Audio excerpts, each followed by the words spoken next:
Well, welcome everybody. I'm going to go ahead and read a question that I had from email, and feel free to go ahead and start typing questions in the chat as you guys are ready. Um, so this person, I think it was a woman, wrote, I would like to thank you for all the information you provide on YouTube. You've been a big help for me. I love your videos. They're so clear and encouraging. I was wondering whether I could ask you a question regarding narc abuse. I do healing and thank God that I am now on divorce process. However, I still find myself getting angry whenever I think about him going with another woman. Why am I still jealous? I know that I don't want him. I know that I can live with him, but I'm still getting angry instead of being happy. Maybe because we still live in the same house until separation. I don't know. I wish to receive a good word or encouragement.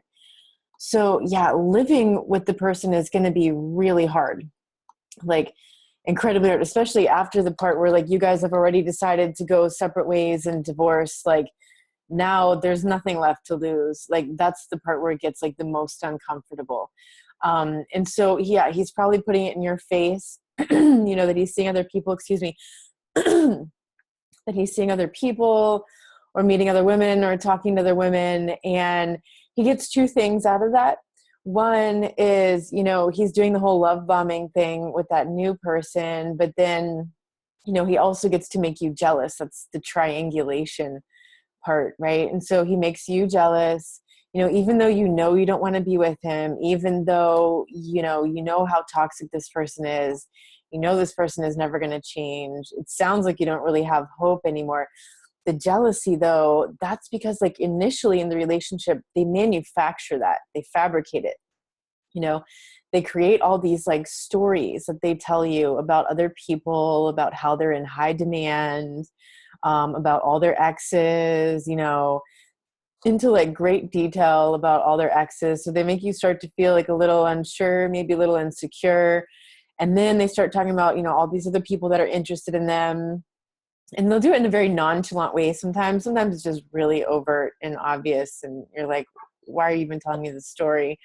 But they're doing this to get supply. They're doing this to like stoke jealousy. And so many people write to me and they're like, I was never a jealous person. Like, I just really don't have that jealousy, but this person made me feel like insanely jealous, even of other people, like non-romantically related in his life or her life, and didn't understand how this happened. And that can happen so often, they have to do that. They do those triangulation games to get narcissistic supply. The narcissist always wants to feel like they're desired by someone else, you or someone else or whatever. So they're always going to be playing these games. It's how they get supply from that. So early on, they trained you. This guy trained you that way. Now you're getting divorced. That's awesome, by the way. Big pat on the back for taking that step. That's the hardest part, is to leave. Like they make it almost impossible for you to leave, and then even when you think you're ready to leave, that's when they start hooking you back in even harder, and then they destroy your self-esteem. So you feel like you'll never be able to meet anybody else, or no one else will really love you, or you won't even be able to survive without them. And they'll plant all these ideas in your head and just make it very difficult. So you already overcame the hardest part, which is initiating the divorce and all of that. I don't know how much longer, this person says she's still living with him. I don't know how much longer you're going to be staying there. I mean, as soon as possible, I would get your own place, because, while you're still living there, you're still in that ambient abuse. It's in the air around you, that emotion, everything the way it is, the fact that he's there, the cloud of negativity, all the memories of the past. Like, I don't know if you're waiting on the divorce settlement, like if you absolutely have to wait on the divorce settlement to get like money to get a new place or something, if there's any chance that, or maybe he's in your space and he won't leave yet or something, but if there's any way that you can go stay with someone else, like do you have, friend or family member that has some space for you to stay? Could you stay with a couple different people to spread the burden for a period of time until things are finalized and you get the money out of the settlement, or however that works? But just to get out of that environment, because it's going to make it really hard, and he's, of course, if he recognizes that he's creating that jealousy even though he knows you're done with him, he's going to keep doing it because he's getting supply from that. And it's not going to feel good for you. It's just going to keep bringing you down, and, it might even confuse you at some point. You might suddenly go, oh God, did I make a mistake? Everybody else is into this guy. Really? Are you sure I'm not the crazy one? And you don't want it to get to that point where you're doubting yourself again, because you already got the clarity to initiate the divorce, to start all of that, to start to change your life. The sooner you get out of there, the better. And, so the question, how can I live with, I'm sorry. I'm still getting angry instead of being happy. Right. And that's going to keep happening as long as you have contact with him. He's going to find ways to piss you off. That's what he's going to do, because he knows he gets supply from that. He knows you're going to get upset. He knows that if you get upset, that means you still care about him. So that means he's important. So then he feels better. So my advice on that part too would be, don't show him any of that anger. Process that anger when you're on your own by yourself, when he's at work or you're out, and you have time and space alone that you can process that. Don't let him see you like that. Just stare him in the eyes, walk right past him, go do your thing. Hopefully, at least by this point, you're in separate bedrooms and stuff. If not, you really need to get a plan as soon as possible to try to get going, because he's just going to torment you living in that. It's very complicated to stay sharing space with that person once the cat's out of the bag. They know you're leaving. They know the end is near, that you're just waiting for one more thing, the lease to finish or the divorce decree to come through or whatever. But if I were you, I would try to get out of there as much as possible, so you don't have to be around that. The less you're around that, the better. And you will be able to start cultivating that happiness once you get out of there. It's just going to be really hard for now while you're in it. It's going to feel like you're managing that all day, every day. And you will be, because it's still very fresh. There hasn't been that separation yet. So you haven't even had that time to start to heal that. And it's not really going to heal while you're there. You might get better at your boundaries. And so maybe, the positive right now, until you can get to someone else's place or get the divorce finalized to get out of there, look at this boundary lessons, learning about boundaries, learning about the dynamics of that relationship, how you get hooked into that, how he trips you, every time, what exactly does he do, or what exactly does he say, and find out what the hooks are in you. So the more clarity you can get about the situation and about you and your role in that situation before you leave, the better. Because when you have that clarity, then you're not going to go back and repeat that, because you get it now, right? So until you got it, you didn't know. And so that's how you got into it, right? So use this time to your benefit to learn the lessons and get out as soon as possible so that you can cultivate your happiness. Someone else adds, yeah, my narc always told me how his exes were so devastated over losing him. Yeah, I'm sure. Someone else says, yeah, I get that. I was also feeling jealous. Yeah. Even when you don't want the person anymore, you still have feelings, because there was an attachment, a natural human attachment that formed between two people who spend a lot of time together. Now, they don't have that same attachment because they have an attachment disorder. They can't form those intimate attachments like most of us can. So you being the codependent, right? You form that attachment, and it takes time to heal that afterwards. Even when you're that guy's an asshole, or that girl is a horrible witch, and you want nothing to do with them, but you still love them. That attachment is still there, and that takes some time to heal, to sever the attachment. Someone says, living with a narc during a discard is hell. They will do everything that will hit all your soft spots. They love it. Yeah. I had to do that for a period of time with my ex-husband too. And once with a boyfriend, we're living together. It's so uncomfortable. It can drive you to the edge of your sanity. That's why I would spend as much time out of there as possible. And if there's any way that you can expedite that by, staying with a friend or family member that you love and trust, of course, you don't want to jump to another narcissist situation, but some temporary place where you can be safe, around loving people until, you can get your new place. Someone says, finishing up on your 3-video intro series, I looked at your other offerings and I was going to get the 12-week MP3 offering because it feels like providence that last week on eBay, I ordered an item for $10 that turned out to be some scam, so eBay canceled it. Okay, it left me with $10 stuck in my PayPal account. So I thought, hey, this is what I'm supposed to spend that $10 on, but your site only accepts credit cards. I will go ahead and get it, but wanted to ask if you are ever going to get PayPal, or does that cost you? I used to be using PayPal as my payment merchant, but then I changed to this new website platform, and it's so much better of a platform. It's very high tech, and they have it integrated with Stripe. Stripe is the payment processor. You don't have to have a Stripe account. It just automatically goes through the processing when you put your credit card in there. So for PayPal, I'll tell you what, since you have that credit, and like I know a bit about your story and stuff, just send me an email after this to remind me. And then what we can do is, if you want to send me a PayPal donation, which you can do through my website, I will grant you access through the back end, to that product, so you can listen to the 12-week series. Okay, that way you can get it. Okay, so we're caught up there. Let me answer another question. Awesome.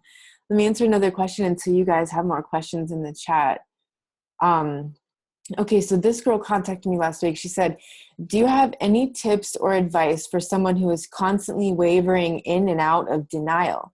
Maybe it's the bargaining stage. I keep going back and forth between believing and not believing. Yeah, so that's that point where we all were, right?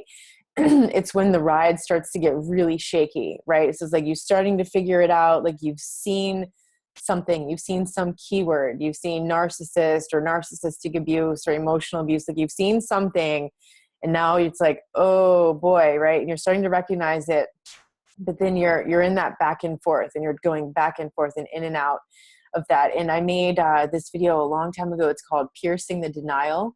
And it's really about this exact phenomenon, and it has to do with the Stockholm Syndrome. I made another video on that one, but the piercing the denial will probably really relate to you if this is the stage where you're at right now, where you're going back and forth, believing, not believing, maybe they'll change, maybe they won't change. Is it really true? Is it not true? All of that. And that's going to keep happening until that point where like the realization breaks through. And that breakthrough happens after the breakdown, right? So the breakdown inevitably has to happen. And that's sort of something that just happens spontaneously. You can help yourself by working on the acceptance of the truth, by learning as much as you can, really evaluating like the big picture patterns of that relationship, noticing the things that happen, writing down in a journal, all of the abuse. Like, so one journal for the abuse to remember all of that, to override the abuse amnesia. Keep a separate journal for your healing. That way it's not in the same notebook, your healing path and the revelations you have and the work that you're doing on healing. Keep that in a separate notebook, but in one notebook, write down, like every time you have a flashback and you remember the abuse, you remember a situation, like write it all out and how you felt and like really describe it, because that's going to be your reality check. You can go back to that every time you catch yourself in the wishful thinking, you go back to that and you start reading until you wake up again. And you're like, oh, right. Yeah, that happened. Yeah, that wasn't good at all. That was definitely abuse, and then getting online, watching, all the different YouTube videos. There's so many people out there making wonderful videos. There's survivors, there's professionals. Read, the articles that you can find, read the books that you can get. Like as much of that information as you're getting in, the more that information you're getting in, the more you're going to push out the illusion. The more truth comes in, the more the illusion gets pushed out. And it's just going to become easier and easier. And you're going to get to that point where you have that breakdown. Like maybe you're just studying it and researching, and then it's like, oh my God, like something breaks through and you have the realization, and it's just like the spur of the moment thing. Or maybe, he contacts you again, or something happens, some kind of synchronicity, and whatever that is so painful to you that that's what finally hits you to that breakdown point, and then you have the breakthrough. Right. So that will happen. It's not necessarily something you can force. This is why, When you know someone who's in the abuse, you can't shake them out of that phase. Like, they have to decide that themselves. You can bring them to the information and say, here's the keywords, here's my favorite books, here's my favorite sites, here's my favorite videos. But then you have to step back and you have to wait for that person to figure it out, to contact you, to say, okay, now I'm ready for help. Like, I need to leave. Now what do I do? Right. That person has to come to that breakthrough moment on their own. It really is like this spontaneous, like, awakening moment when that person is ready to fully accept it, but like this woman is saying, like, she knows that's where she is. She pretty much knows where she's, wanting to go, but she still keeps feeling like she's in it. So if you're in that situation, just keep working on the acceptance of the truth by exposing yourself to the information and talking to people about your feelings. Like, who in your life is your support network? Can you talk about your feelings with them? Because those feelings, like, we have to feel them to heal them. If we stuff them down, it's going to fester. It's going to get worse. It's going to come out in other symptoms and other ways, or we're going to act it out, one or the other.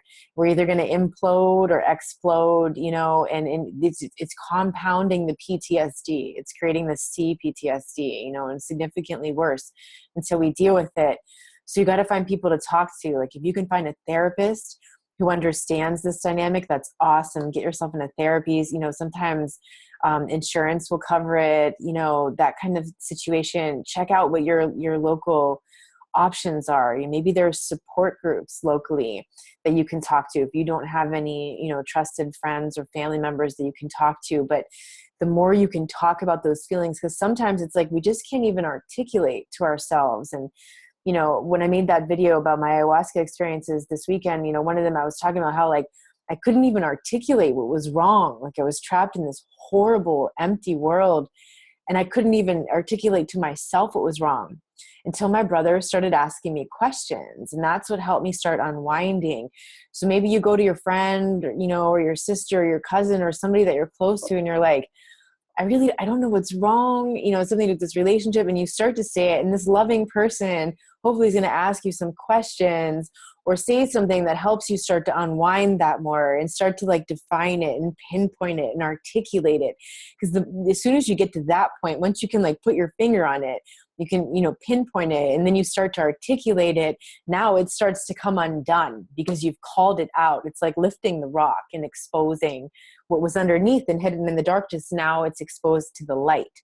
So it no longer has that power over you because it's not in the darkness anymore. Now it's out there. Now you can do something with it. And simply by it being out there and you looking at it and observing it and talking about it, it's already starting to change.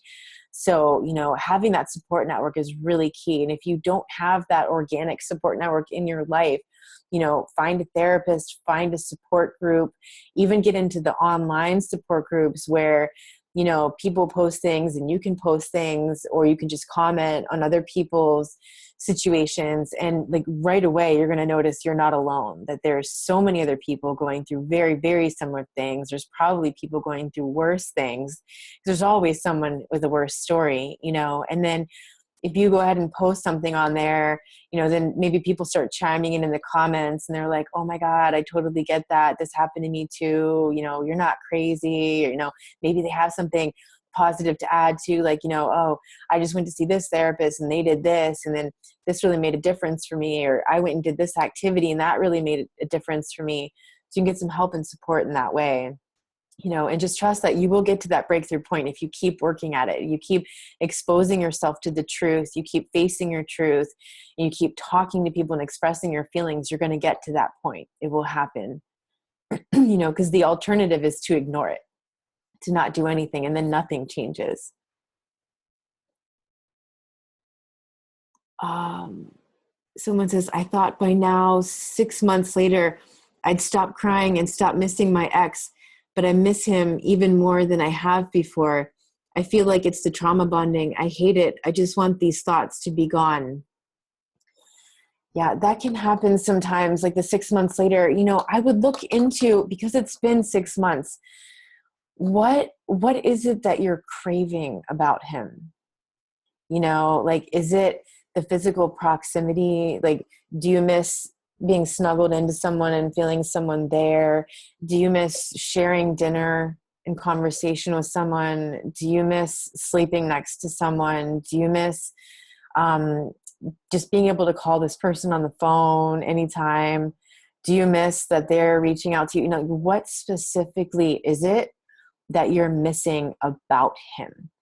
And it would be really good to journal about that, you know, because you're going to gain some insights into you in the process, you know, into what is missing inside you. Because if you're missing him, whatever that is missing inside you. And if you fill that hole, you feel that sense of emptiness, whatever that is for you, then you're not going to miss him. And then you're not going to have that hole that's then going to attract another predator who sees that, you know, and wants to fill that for you, wink, wink, right? Until then they flip it on you and then they start devaluing. So you want to fill that for yourself. Figure out what is that, you know, what is that in him that you miss? And then how is it that that's missing in your life? And what can you do, you know, to fill that? How can you take one step tomorrow to start working on that?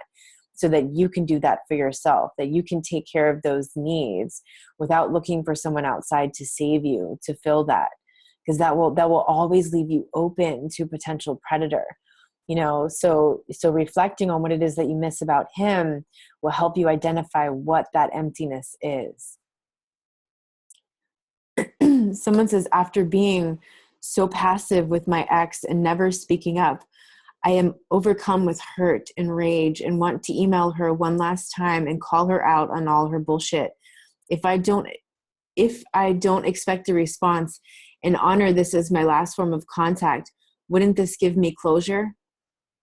It could, if you really believe that. But if you're just telling yourself that and still hoping for a reply and still waiting to read that reply, that part could set you back further. So what I would do is write it all down, right? But just don't send it to her. You know, burn it or destroy it or, you know, whatever you want to do with it. But get it out on paper, express the feelings or make a video of it or something, you know, get it out. You know, and see what kind of insights can you gain from that? How can you get closure from that? Because that is an excellent way to create closure. The only thing I would change is simply not sending it to her, you know, just not opening that door.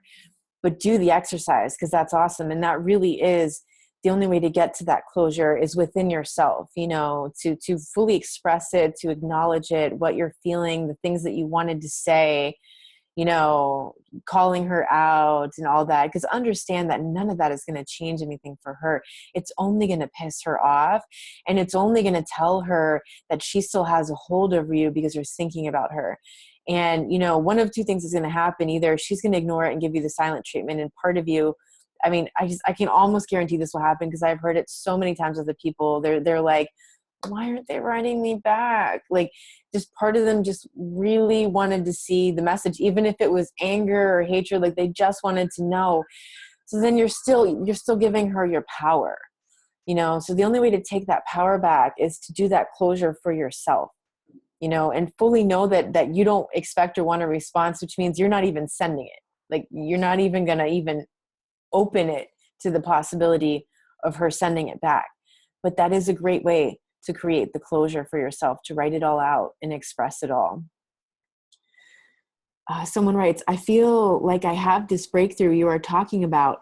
However, my husband that I am separated from has many good qualities, and I don't feel led to give up hope on him completely. What if the narc comes to his own breakdown place and gets the help he needs? This is possible, isn't it? It is possible. Is it probable? You know your husband, right? It's like, where is he on that scale on Ross Rosenberg's continuum of self, right? Like, is he +1, +2, +3, +4, +5?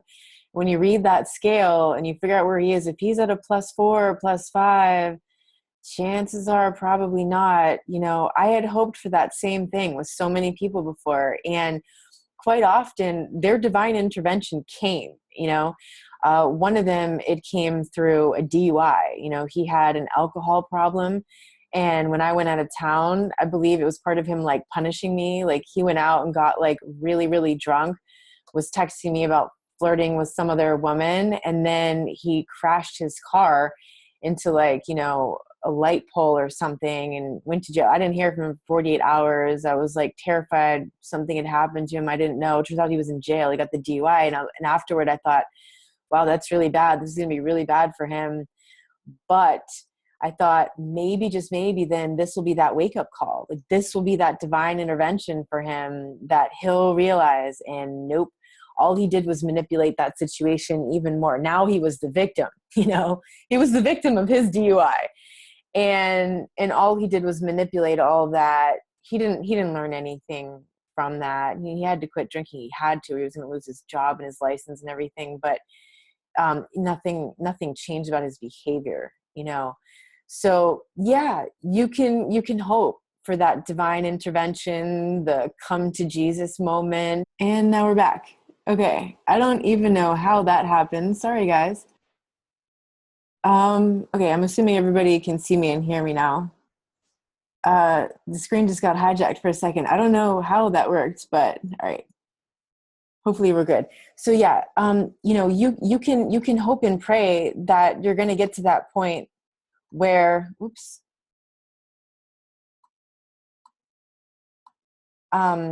you can get to that point where he can get to that point where he has that divine intervention, come to Jesus moment, and he wakes up and snaps out of it. And maybe, but you got to get real with yourself. Like, are you going to wait a lifetime for that? You know, like how bad is the situation for you? How serious is it for you? Like, are his good qualities over and enough that it's so much bigger than his manipulative qualities? You know, so is he only like a +2, maybe +3 on that scale? And when you express your boundaries, then does he go, oh, okay, all right, you got a boundary, I'll respect it. And when you express your needs and your feelings, does he then go, oh, okay, yeah, I didn't really think about you. I see it now. Okay, we'll do this. Does he do that? Because if he does, then that's awesome. That means that he's generally not aware of your needs and feelings or perceptions. But when you bring it up to him, he goes, oh, okay, sure. Or generally, he's not aware of your boundaries or limits. But when you say, hey, boundary, and he goes, oh, okay, sorry, I'll respect that. Well, then he's learning, he's respecting, right? He just doesn't go there naturally. But if you bring it up to him and then he goes, oh, okay, I can respect that. That's one situation. But if he's not, you know, then chances are, no matter what kind of breakdown he has, he's probably not going to break through. He's probably just going to find some way to manipulate that situation, you know, to stay right where he's at, to keep doing what he's doing. So that really comes down to you, you know, and how you feel in that relationship and what you really want. Like, is it worth it? Is it worth it? Are his good qualities worth it? Or are those good qualities just the part of him that you fell in love with? Because those are awesome qualities. And are those just qualities that you would like to see in a future partner, minus the abuse and the manipulation? You know, that's where you got to get real and get honest with yourself. Someone says, I've had this breakthrough you were talking about. I'm on all the support groups and it is just so dreadful. So I don't know if I'm going in and out of denial or just getting so exhausted with missing him and the grief. So, okay, you don't know if you're going in and out of denial or just getting exhausted with missing him in the grief. So it sounds like that kind of sounds like both, right? But so if you're missing him, there's still some denial aspect, right? There's still some denial, some part in you that is missing the bigger picture because you're missing him, which means you're missing the whole picture. So the denial is hiding some piece of that. The denial is hiding some abusive part of that, some not okay part of that for you, you know, and that's what you want to get real about. Like, what is that? You know, and like I was telling that other person earlier, like when you figure out what it is that you miss in him, that can lead you to find what it is that's missing inside you, what it is that you can do for yourself to fill that hole, that emptiness in your life, so that no one else comes in as like the rescuer or the hero or the savior trying to fill that for you. And then you're in a really dangerous spot because you've just given that person power over you. So if you're like craving certain things about him, then what is it that's missing inside you? And then go take care of that. Be there for yourself, fill that for yourself.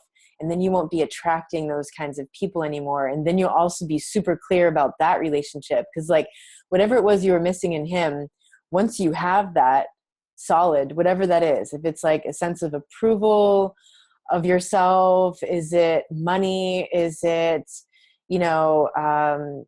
someone to talk to, like whatever that is in your life, if you take care of that for yourself, you're going to think about him and it's just going to be like, because he doesn't have that thing that you so desperately need anymore, because you don't so desperately need anything.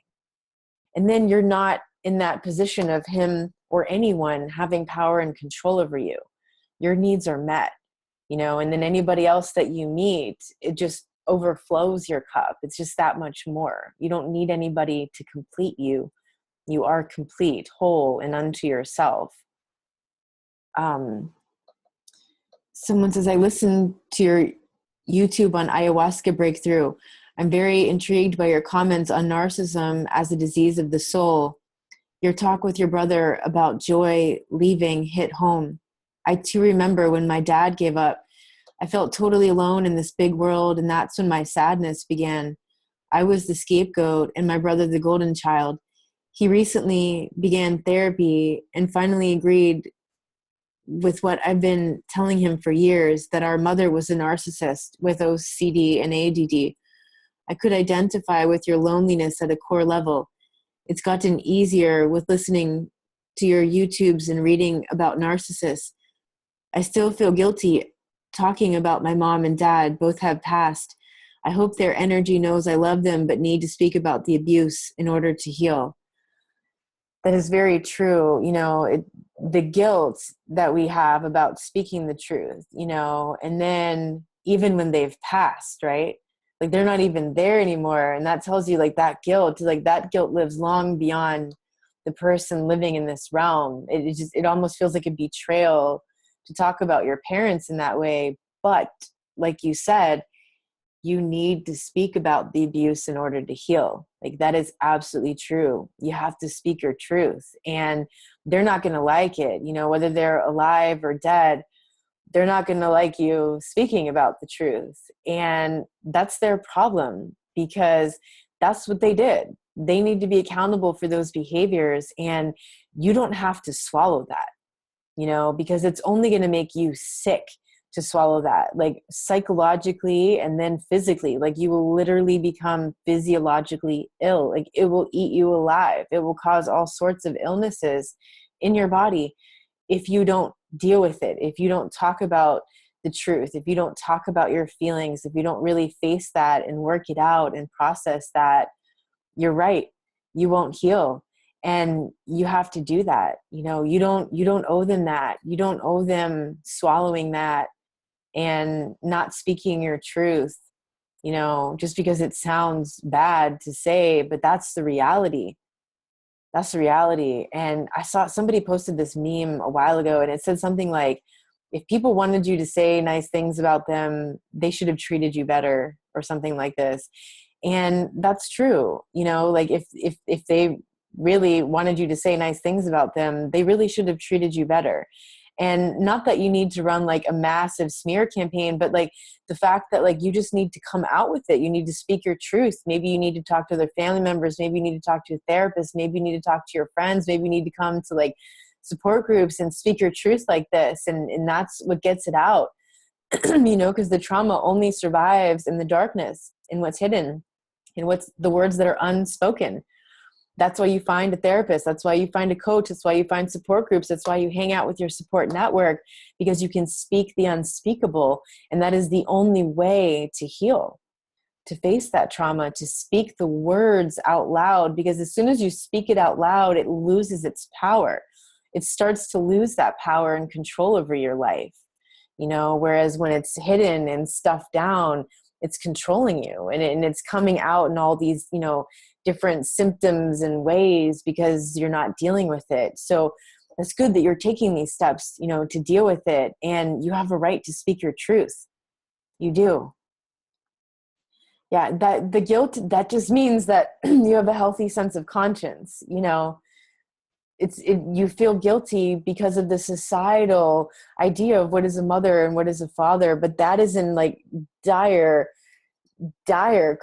cognitive dissonance with the idea of like who they actually were, who your mother actually was, what a mother should be and how one should honor one's mother. Well, that doesn't necessarily apply when your mother isn't like that, and when your mother didn't treat you well, like when she abused you or neglected you. That's a really different situation, and that's one of the dangers of those societal, mores or whatever, like, don't speak negatively about your parents. Well, okay, but imagine how an abusive parent could use that to justify their abuse and to make you quiet about it. And that's not healthy. The worst part about the abuse is not the abuse itself, but it's holding down and stuffing down the feelings, the thoughts, the perceptions, and all of that. That's what eats at you. That's the PTSD. That's what destroys your life if you don't face it and deal with it.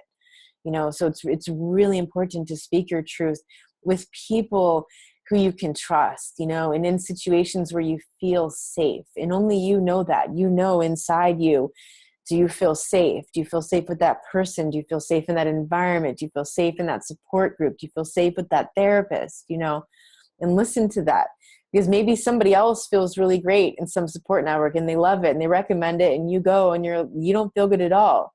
That's okay. It just means that's not the group for you. And you have to find one that resonates with you, that feels safe. That safety is really important. And truth, being truthful with yourself and speaking your truth and having people that you can be truthful with, that's the core foundational base part of healing from the PTSD, safety and truth. Someone says, okay, about missing the guy earlier. That's a good idea. I miss his crawling into bed with him. And I miss our little family, or the idea of our little family. I think I really wanted to be married and have my own family by now. My parents got divorced when I was younger, so everything felt so incomplete.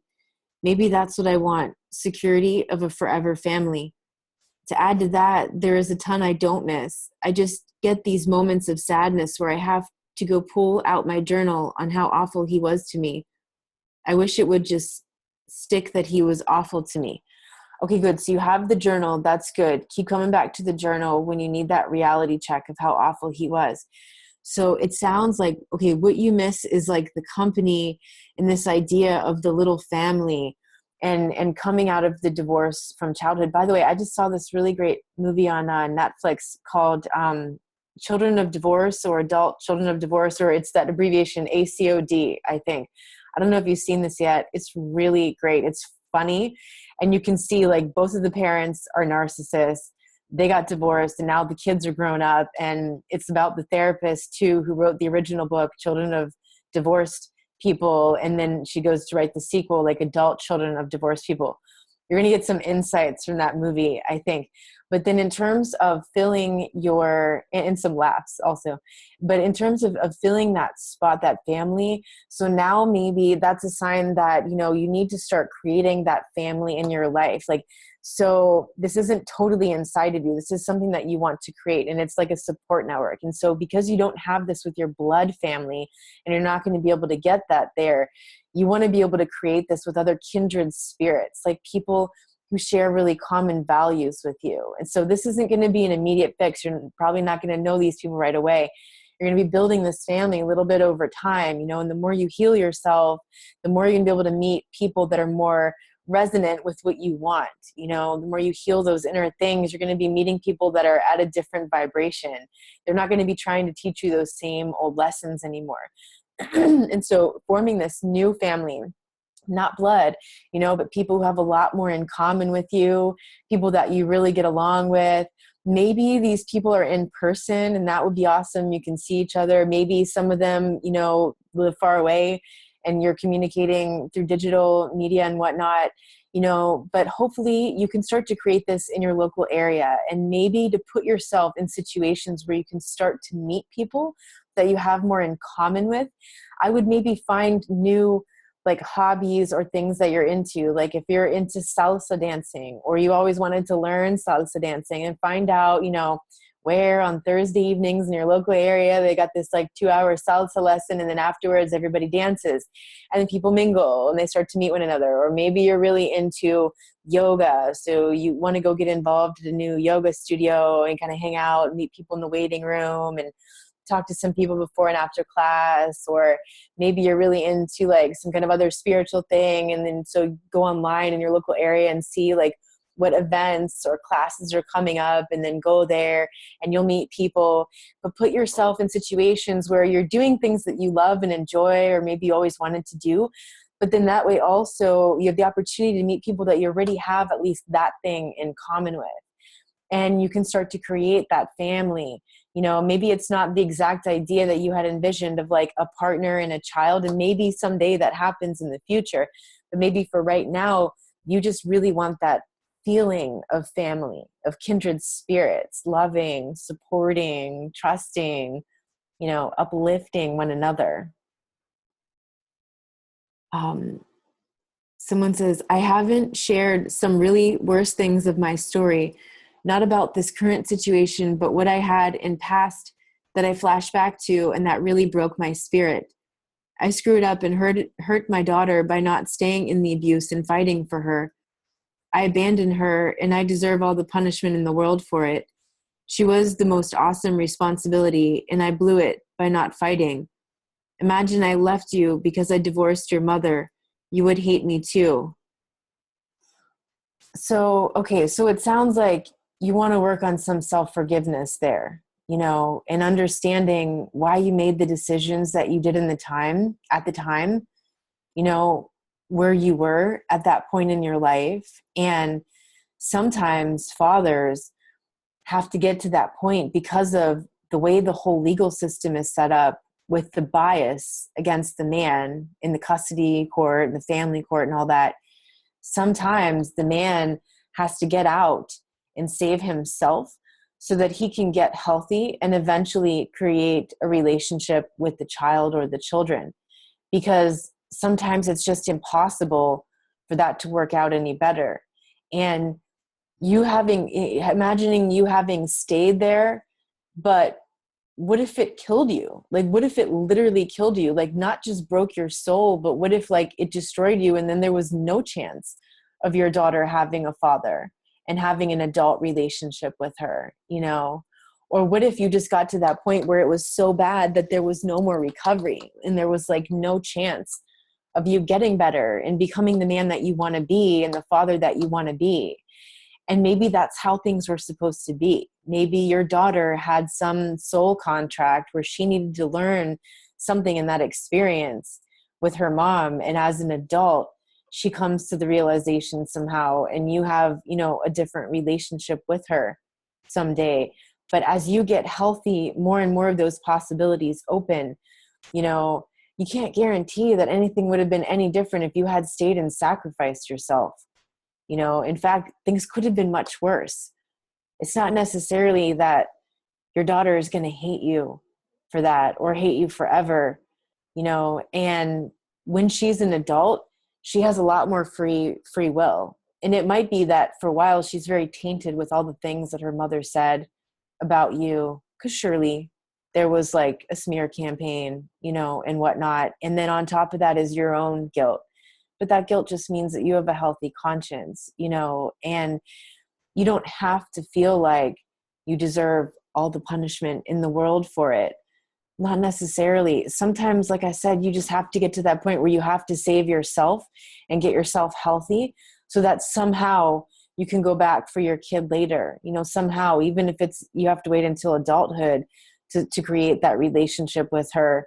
And this is like one of the major issues for men, for fathers, because of how the system is set up. And they really have their backs against the wall. when the woman is the abuser and the woman is manipulating the perception of the courts and everything, and then the court system itself was set up to favor the woman.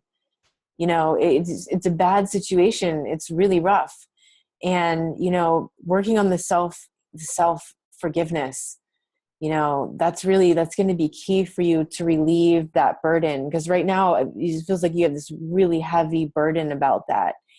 And that's not going to help you heal. And that's not going to help you release, the things that have happened. And that's not going to help you be the person that you want to be so that you can have that relationship with your daughter. Now, that doesn't mean that someday, if you have the opportunity to create, that relationship with her, of course, you can tell her you regretted leaving and you wish there was another way. And that was a decision that you had to make at the time. It was the best decision that you could make.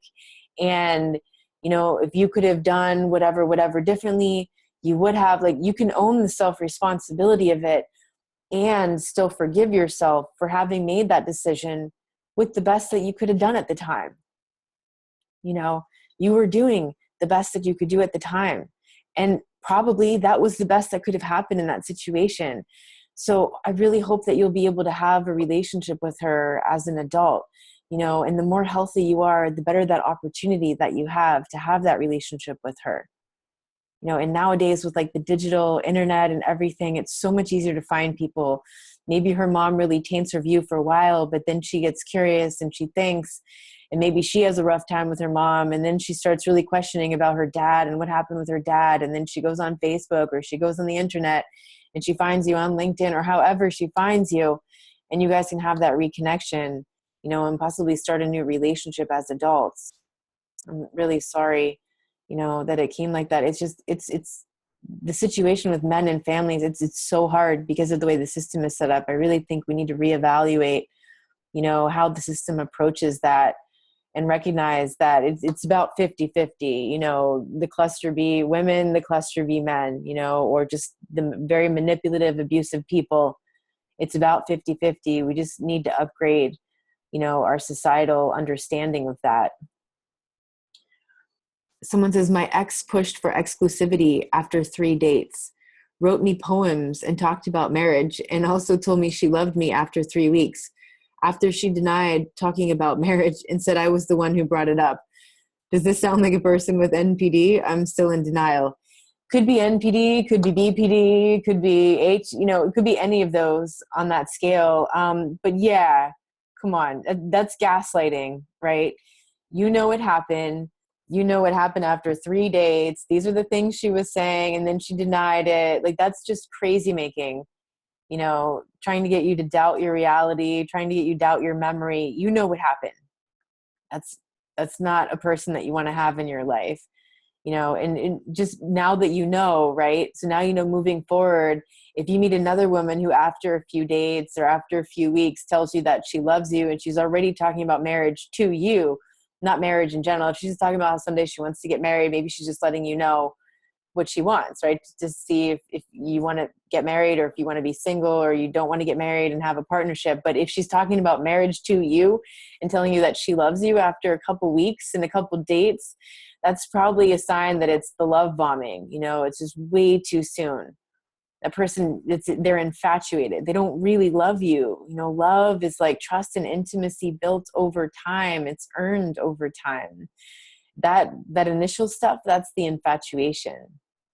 And they're really good at creating that really intense thing at the beginning. And sometimes they tell you those things because they want you to tell them, but sometimes it's just because they know that that's what you want to hear.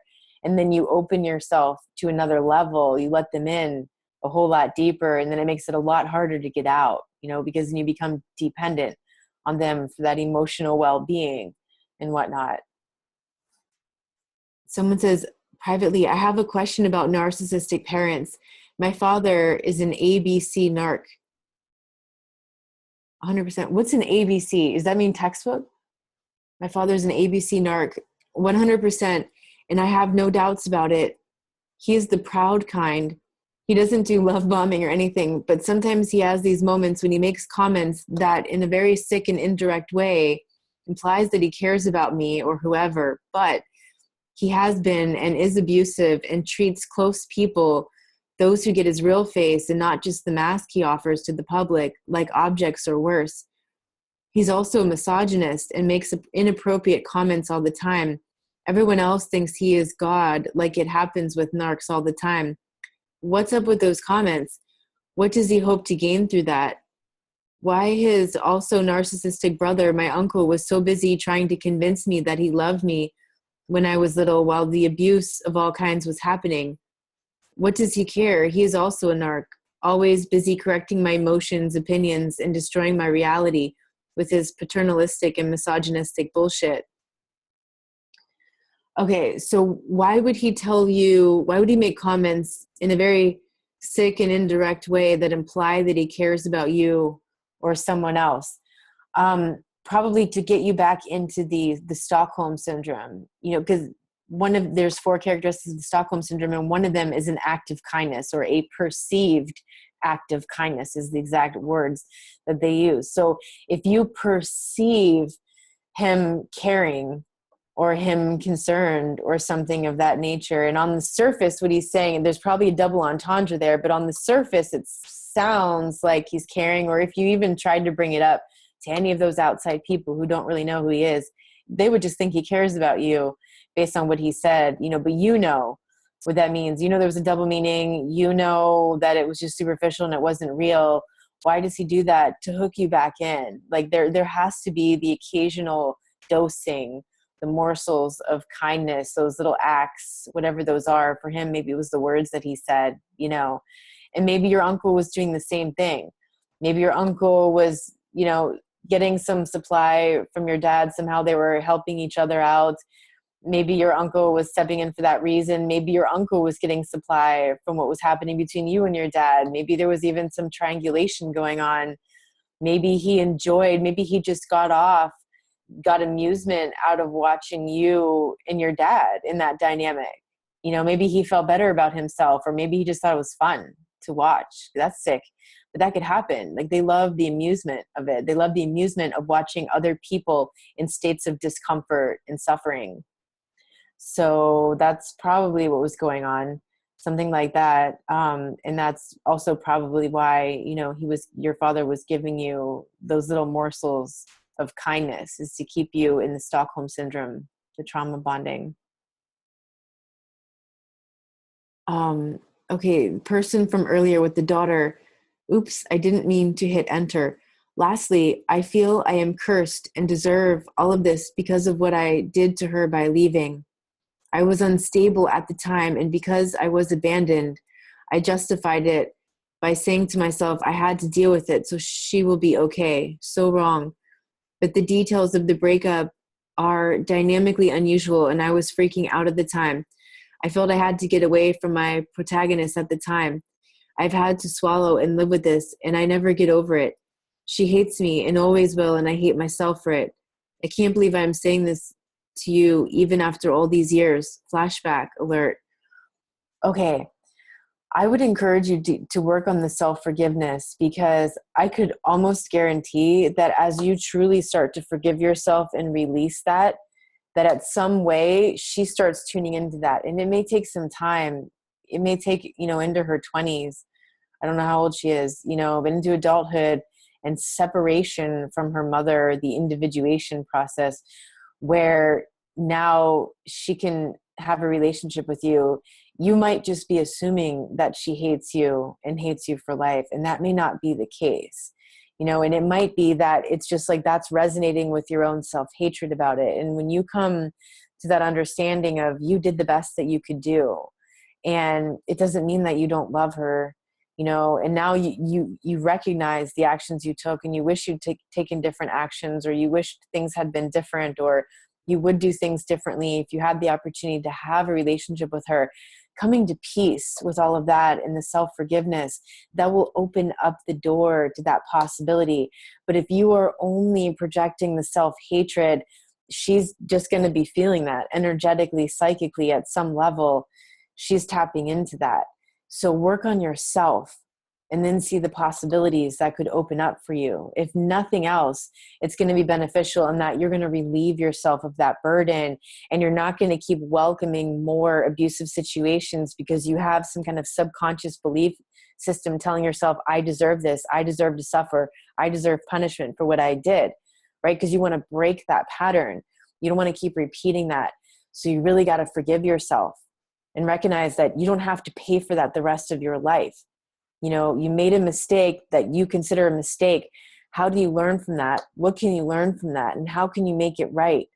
And then it doesn't have the weight that it had before. So it's about the perception and shifting that perception and working on the self-forgiveness. Okay, so hold on, let me just remember what this was in relation to. Okay, the ex who pushed for exclusivity after 3 dates, wrote poems, said they loved you. After she discarded me when I wanted closure, I confronted her and said how much she hurt me, but she blamed me for provoking her anger and said it wasn't intentional. After that, she texted me the weekly saying, hope you're doing fine. Are you okay? Okay. So yeah, so she discarded you. You wanted closure, so you confronted her. You talked about how much she hurt you, and then she blamed you for the abuse, essentially, for her abuse. She blamed you for provoking her anger and said it wasn't intentional. Yeah, except that when you're dealing with that kind of person, they're always going to say those things to you. She knows that that's the excuse she can give. That's the rationalization, which is the manipulation right there. It's the gaslighting. It's a rationalization saying it wasn't intentional. Yeah, it wasn't intentional. Right. You know, when you see that person, and someone else asked this earlier, and I should have added this in and I didn't think about it. You know, are they conscious of what they're doing, or are they not conscious of it? Is it intentional or is it unintentional? And okay, think about this. That person, when they were with you, you know, and when it was just you guys alone behind closed doors, think about the face that you saw in that person. And then think about going outside with that person. And maybe it was even in like the same hour or the same day that you saw that whole other side of them. Or maybe you were even outside and they were giving that to you, and then someone else showed up and they turned around and suddenly they were a whole different person. Now they can control that behavior. Now they're not doing that behavior because now they have outside perspective. Now there's other people there looking at it. So they're managing the impression, right? Don't tell me that's not conscious.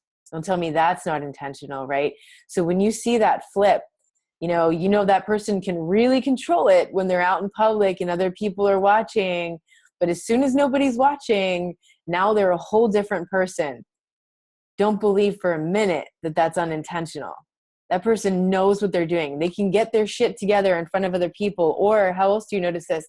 The person who does the crocodile tears or the alligator tears, right? Where like they're crying and crying because that's their form of manipulation. Women especially will do this. Borderline women especially. Cry and cry and cry. And then you agree to give them what they want. And then from 1 second to the next, the tears are gone. It's just gone, right? It was so quick that they flip from one to the other. That's a choice. That's a choice that they make to flip those faces like that. So that's when you know that is intentional, you know, and when they say that stuff, that's just meant to confuse you. That's just the rationalization. That is the abuse right there. That's the manipulation of the reality. It's confusing you into doubting yourself and believing their excuse and what they're saying. And if you accept it, then you enable it, you know. Don't those little hooverings like hope you're doing fine, are you okay, don't answer that stuff. You know, that's her pretending to be concerned so that she can get in and find out how you're doing and get supply after that. She wants to know if you still desire her, or you're still thinking about her, or you're still upset about her. Don't give her that, because then you're just giving her your power. The person from the divorced family, she said she wants to watch that movie. That is a great movie, not just for kids of parents who are divorced, but for anybody who's had narcissistic parents, or just for the fun of it, because about narcissistic people. Just watch these two parents and their narcissism and the kids and how they try to deal with it. It's hilarious. Okay, someone says, I had them a lot, but I'll admit they're almost completely gone now, which makes me really happy. Had them, was it flashbacks?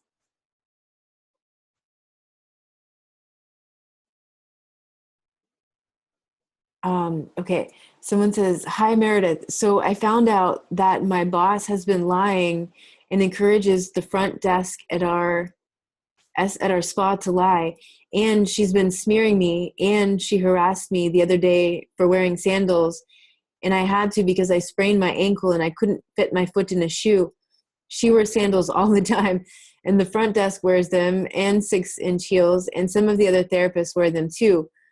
While I was speaking to her, she accused me of things that I didn't do. The conversation went sideways so fast. She was trying to confuse me. However, it didn't work. I went to HR for a one-on-one last Monday, took a lot of guts as I work for a very high-end spa at a famous resort. Then last Wednesday, I and my boss had a meeting with HR. My boss was mad. Her face was turning red. Her jaws were clenched and her lips were stiff. She went on and on about safety in the spa. And when she was done, I stayed super cool, calm, and clear.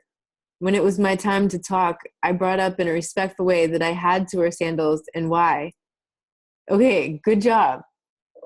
Good job for standing up to her, for taking that to HR, not letting her twist you into those confusing conversations, where she tries to get you to accept blame and fault for things that weren't your fault and confuse you over things that have nothing to do with the issue at hand.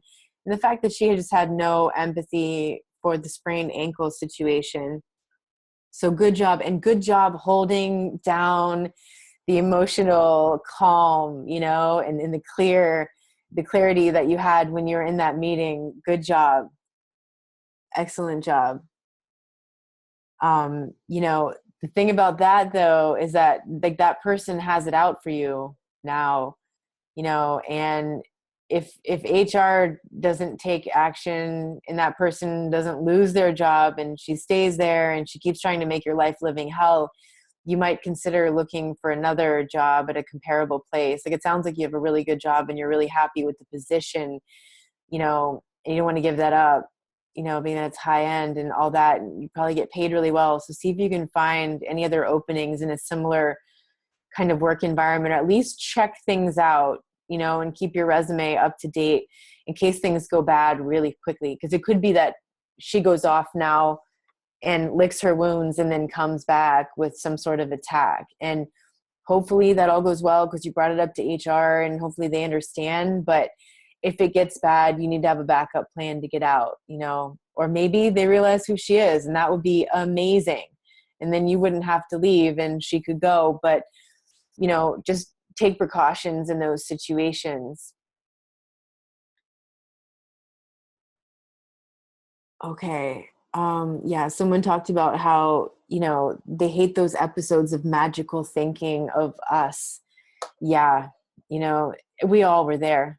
Everybody was there, whether it was a romantic relationship or whether it was a parent-child relationship, and the child or the parent, because I've also heard from parents, whose co-parent was a narc, and then one of the kids or more of the kids became narcs, however that works out. Or even in the work situations and the friendships, right? The magical thinking of everything is okay and everything will work out and we'll have that dream that we want to create. And yeah, those are dangerous moments, that magical thinking, because that'll suck you back in. Okay, the person with the work situation, is it okay that she can wear them when she's in the spa too? And why is it okay that the others do? She grew very tense. Fast forward, she is now giving me the silent treatment. It's so unprofessional. Anyway, meanwhile, I'm looking for another job. Good. The other day, even with her silent treatment, I found some bliss for myself in my job, which is doing massage and facials. I want to learn to keep my grounding, even in the face of toxic people. And yes, it's so time for me to move on. Even though I've worked there almost 2 years, I need to believe that there is another spa job in my town that is healthy and respectful and making good money as I do now. I get scared sometimes that I won't find another spa that offers all I need. However, I am believing with all my heart and soul and actively taking action to send out my resume. I'm highly skilled and I love what I do. I need to remember this. My job went from comfort to toxic real quick. Okay, excellent, excellent job. So you're already doing a lot of those things that I mentioned. I'm sorry I didn't see your thing quick enough because I was going through them. That's awesome. And yes, you hit on exactly the thing, right? Having the positive state of mind that you can find the job that you're looking for, because this situation at work is very similar to the same narcissistic situations in a couple where the narcissist convinces the target that they're not good enough, that they'll never find someone else to love them or accept them, and so you're at work and now this person, could have you believing that nobody else will hire you, that you're not good enough. It's the same mentality that they'll instill in you. And that's just the doubt. Right. So that's awesome. You hit on the main point, which is you got to keep the positive state of mind. You got to keep the faith and take the action. And you're doing that.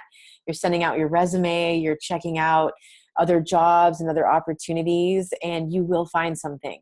If you take the action and you have the faith, you'll find something better. And yeah, it's true. Like, things can go from comfort to toxic really quick. Like all of a sudden that person, decides like, that's the moment. Like they wake up that day and they decide that's the day that the devaluation starts, whether it's in a relationship, an intimate relationship or a friendship or a work situation. It happens so fast like that. So, anybody having a job, if you've already had these patterns in your life and you're working at a job, you should always keep your resume up to date, always be aware, and networking, just knowing people around, going to networking events in your local city, just, keeping cards of people, keeping contacts with people, that way, if the shit ever hits the fan, you immediately know where to start plugging in. Your resume is already ready to go, because that can take hours and hours and hours of investment. It could take you a long time to write cover letters and stuff too, which you'd want to do for each particular job. But you got the resume ready to go. That's all set. And if you're already like kind of in the know about your industry and your local area and you're out there networking with people, and you can put out the word, hey, is anybody hiring over there? You heard of any job? I'm kind of looking. And then people tell you. And that's usually the quickest way to find another job, is somebody that like versus Craigslist or some kind of like job posting online, usually through people that in the network, even LinkedIn, stuff like that. So I would do some networking too with other people, like in the holistic and the massage and the spa arena and that kind of stuff. So you can find another possibility soon. Someone asked, I am curious, do narcs feel trauma bonding like we do? Do they even feel it at all, even though they create it? No, I don't think so. Because, so where did this come from? The Stockholm Syndrome, it came from a bank heist where, the people robbing the bank kept people hostage. They had hostages. The hostages developed the Stockholm Syndrome. And what they then discovered was the similarities between hostages in a situation like that and people who are in abusive relationships. It's kind of like being a hostage, even though every day you're choosing to be there and you could walk away. It feels like you don't have that choice. It feels like you're stuck in the situation, just like the hostage was. And so think about the captor. Like think about, the person who's robbing the bank. Are they in a trauma bond? Probably not, right? They're in control. They're in charge of the situation. They are controlling the fear. They're manipulating the fear. They're controlling the resources. It's just like a narcissist, whether it's your parent or your spouse or your partner or your boss or whatever, they're controlling the fear and they're controlling, the entire situation, and they're controlling the resources that are available. So if it's a spouse, right, they're controlling all the family's resources, and they're controlling the emotional state of everybody in the family. They put out the fear propaganda when they want people to be afraid. It's not that different than the world that we live in, these terrorist attacks and stuff. Like, I imagine a lot of those are what they call psyops, the false flags, like staged events meant to trigger people's fear. It's like, okay, there isn't enough fear right now. We need to manipulate people. How can we do that? We need to cause more fear. We're going to create this terrorist, event. We're going to make it look like this. We're going to cause people to be afraid. And if people are afraid, they're going to surrender their rights. They're going to surrender, whatever, because they're terrified. And that's what the narcissist does, is they manipulate the fear. They control the fear in situations. So yeah, they're not in the trauma bond like like the hostages, or, you know, the target, the victim of the abuse. They're not in there. They're controlling it. They're like the puppet master, you know. Very different perspective than the perspective you're in. They're like, okay, well, this person's pretty clear that this is an abusive situation, so we better dose them a little. We better give a little act of kindness. You know, that's when your spouse comes home with your favorite meal or your favorite wine, or now they want to take you out to dinner, even though, you know, they weren't available or anything like that before. Or it's when your boss suddenly gives you a little, you know, a little raise or a little accolade at work, you know, that kind of situation. Or the hostage in the bank gets a bathroom break or some water or some food, right? So that's what they do, is they manipulate it to that little act of kindness, the dosing, and that's what tricks you back into the trauma bond. So they're just controlling, you know, you in relationship with them, you being in that bond. When they notice you're starting to figure it out and get away, now they have to give you the kindness so they can reel you back in and get you back in that cycle again. The person with the daughter, I felt her mother didn't want me in her life. We fought over her. She was inclined to me and recognized her mother's issues even at 7 years. Over time, I came to understand her mother married me to win me over another woman, not because she loved me. After the divorce, that other woman showed back up in my life saying she had been waiting for me and could not live without me. And that is what caused a whole host of issues with my wife and children. This other woman was out for revenge against my wife and me. It was a mess. She was a psychopath for sure. And I was so stupid back then. This was decades ago. Always people pleasing got me into so much trouble. Probably because I was abandoned, adopted, and then lost that family on my own since 15. Right. So you want to look into those childhood wounds, you know, that are still causing you to feel that way. You know, and recognize that you weren't stupid. You just didn't know any better. You just didn't have the life experience that you have now. You had no idea that woman was going to turn out to be a psychopath. Just didn't know. She was probably telling you everything you thought made the right sense, like everything that sounded right. She was probably saying those things. She's probably doing those things, you know, and she came in like a wedge. Like that's what the psychopath does. They come in like a wedge, and they will drive that wedge between you and everything and everyone important to you in your life. They will try to ruin it all, you know. So, you know, everybody thinks that they were stupid, but you didn't know. You didn't know you were being deceived. You didn't know there were people like that out there. You couldn't have known that until you knew it, until you had that experience, and now you know. So now you have a different perspective. You know that you won't fall for that anymore. You're going to see that. And like you said, you're recognizing you're people pleasing. You know, I think you were in the earlier session today, and I mentioned then, I'm going to remind people now too, in case you didn't hear it, on my Facebook page, check out this video I posted by Dr. Gabor Mate. It's called When the Body Says No. And if you identify at all with people pleasing, with putting yourself aside to take care of other people, always sacrificing to take care of other people, you want to watch that video and really listen. It is an hour and it is like gold. And he will tell you that that will lead to your death. Like you will kill yourself trying to people please. It will cause physiological health problems, right? So let that be a wake up call. Listen to the video. It is wonderful, wonderful information. He's a doctor. He's been, you know, in this field for decades, you know, helping holistically. He's like a medical doctor, a Western medical doctor, but he has a very holistic view of disease and illness, and how nothing is separate. The mind is not separate from the body, and how the whole problem with the medical system, whether it's like the physiological medicine system or the psychology system, there's a problem because there's separation. So in psychology, they're just looking at the mind, and the mind is separate from the body. And then, you know, you go to your doctor and they're just looking at the body, and the body is separate from the mind, but that's an illusion. It's all one, it's all connected. And until we look at that as one, we're missing the big picture. We're not going to see the connections. And that is a really humbling talk, to listen to him talk, just to see yourself in those situations and hear about other people who had similar tendencies like that. Like he's reading obituaries, you know, of people, and how other people, you know, eulogize them for those selfless things, for essentially they're eulogizing these people for having, gotten sick and died giving too much to other people. But we don't realize, we celebrate this. We think like, oh, that person is like a saint, we should eulogize them, when really that person like sacrificed themselves, their health, their well-being for other people. And that's not healthy. That's not healthy at all. So if you find yourself with those people-pleasing tendencies, check out that video. It'll be a wake-up call. Someone says, please forgive if you've already said this tonight. Could you please share your best experience at healing the trauma bonding? I think I'm suffering terribly with this, so very hard.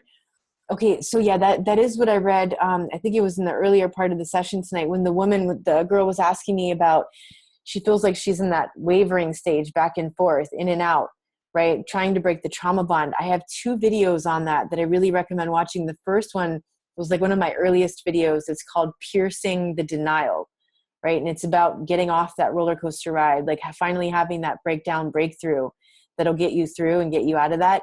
And then I made another video probably a couple months ago that was on the Stockholm Syndrome. And I think it's just called Stockholm Syndrome.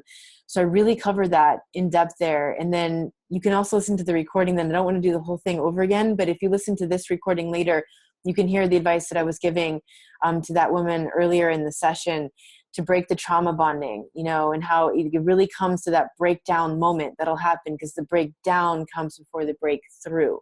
And then you'll be able to get through that. So check out those 2 videos and then listen to the recording of this one at the very beginning. You'll hear that.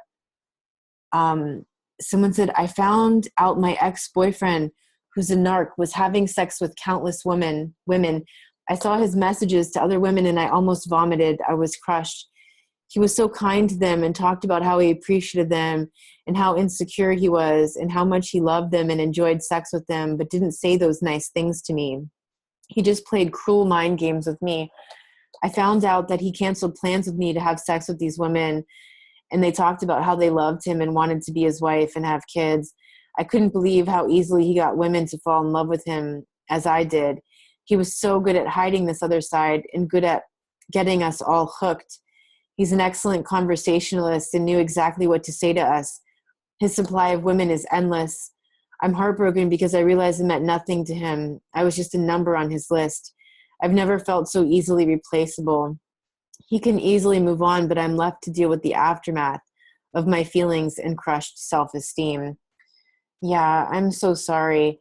This often happens to people. Not all narcs are the cheating kind with the harem or the lobby, and they could be men and women, but not all of them are like this. Some of them don't even like sex or want to have sex, and they just use sex as control. But some of them have like an impulse control issue. Like this guy clearly has some kind of issue. Either it's an impulse control issue or he's like so deeply insecure about himself that he, has to go get supply by having all these women, desiring him and wanting him and having sex with him. And I'm really sorry, that was going on while you were with him, but you know how it happened. You know how they fell for him because you know how you fell for him. You know how convincing he is. You know how smooth he is and how he rings people in, and he will always be like that. He'll always find a way of hooking people like that, knowing what to say to each person, knowing the nuances, reading the nuances of each person and telling them. And yeah, but it doesn't mean that he's happy. And that's the thing. Like he can go on and do that. And it seems like he's just going on like normal, and he is, because he's not capable of the kind of love and attachment and intimacy that you are. So yeah, you're a lot more hurt than him right now. And yeah, your self-esteem is crushed because of that. But the fact that he was screwing around with all those people, that doesn't mean that you were any less of a person. That doesn't mean that you were any less valuable. All that means is that he couldn't see your value. And I hope you recognize that now and realize that your value comes from within you. And the fact that he didn't see that and he needed to be out and about with all those people means you don't want to give any more time or energy or emotion to that guy, because he is undeserving of any of that, of anything that you have to give.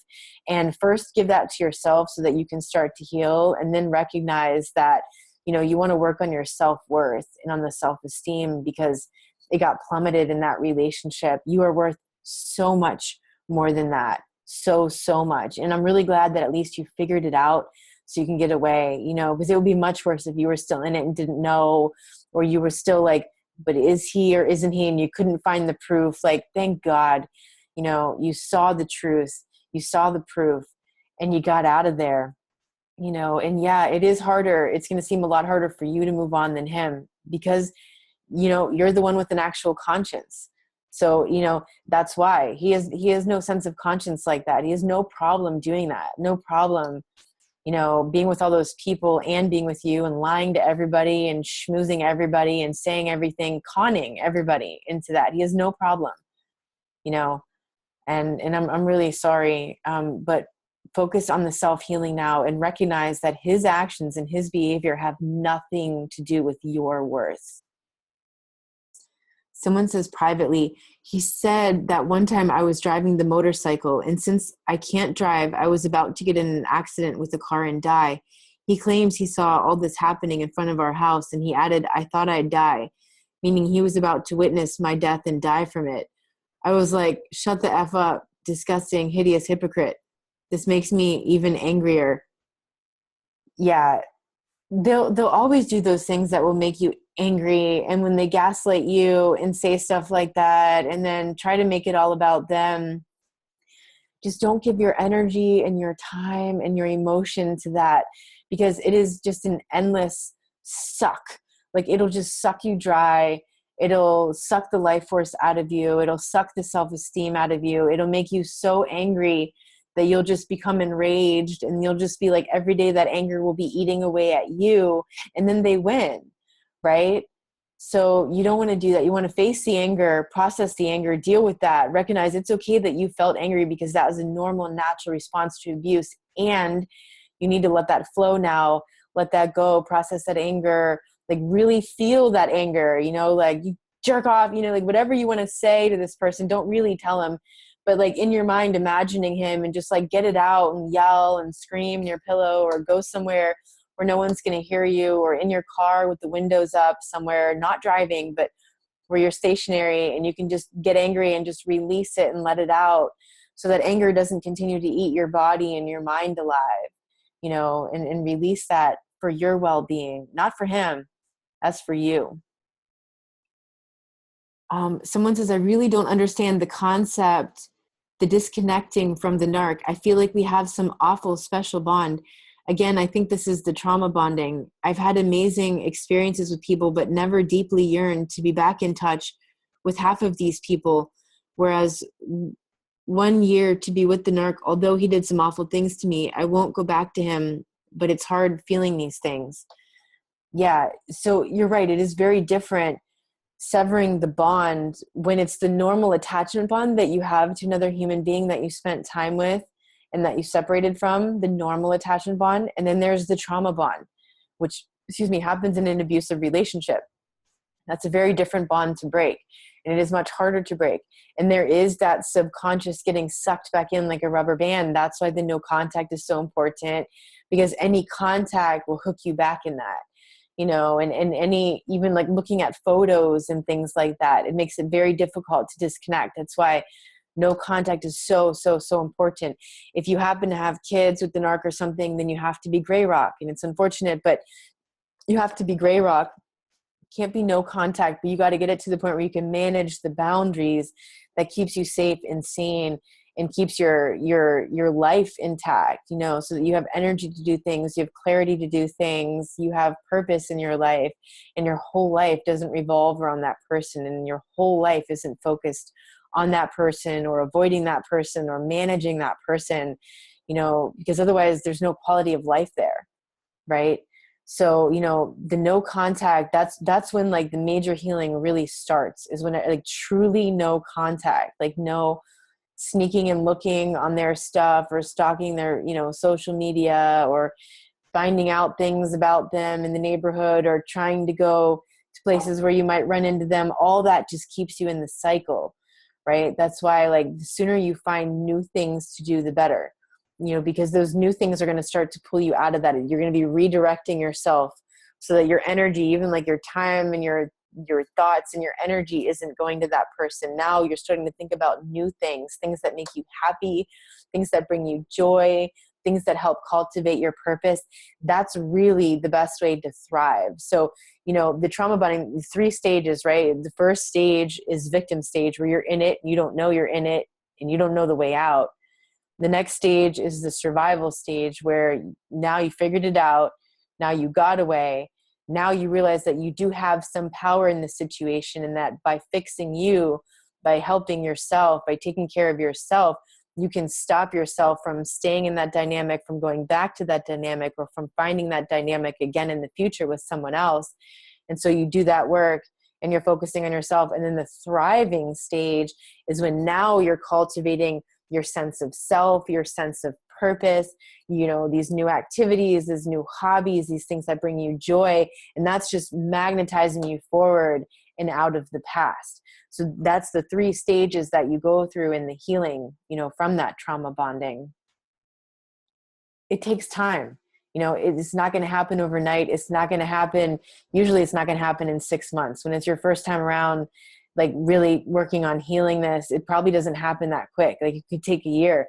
It could take longer, but the more work that you're doing, the more active, the more you're investing in yourself, the more you're learning from people online, you're getting insights, maybe you're getting some help from a therapist or a coach, like the quicker you're going to be exponentially moving through that. If you feel called, it's not for everybody, but if you feel called to the psychedelic medicine experiences and you feel like taking a journey to South America or to Europe, some places there that work with these psychedelic medicines, or maybe you want to get involved in MAPS study here in the United States, they're working with the MDMA and the PTSD, legally that's happening here in the United States. Like maybe you feel calling to that stuff. And I can tell you, if you feel called to that, check that out, because it's like a massive shortcut through there. You can burn through like a decade of psychotherapy and like really, really hard work in a matter of hours. And it doesn't mean it's all over. And it doesn't mean it was like a 1 pill, one-off fix. You still got to do the work. You still got to create this new structure in your life so you don't fall back into the old patterns. You can integrate what you learned from that experience. You can move forward with it and create new experiences. But that is the fast track to getting out of this, but you can get out doing the work yourself. You can do it. You just have to do the work, and you got to put in the time and really be honest with yourself, because so many of us were at those points where we weren't honest with ourselves. We were thinking we were no contact, but we weren't really no contact. And that was keeping us hooked in the trauma bond, in that victimization stage of it, or going back and forth between the victimization and the survival, but never getting into the thriving because we kept getting rubber banded back into the victim stage. Someone writes, I know it sounds like I was having relationship with 2 women at the same time, but that is not the case really. The first woman abandoned me and I met my ex-wife while the first was gone. Then the first woman wanted me back. I had my first son, so I felt obligated and left my ex back then before we were married.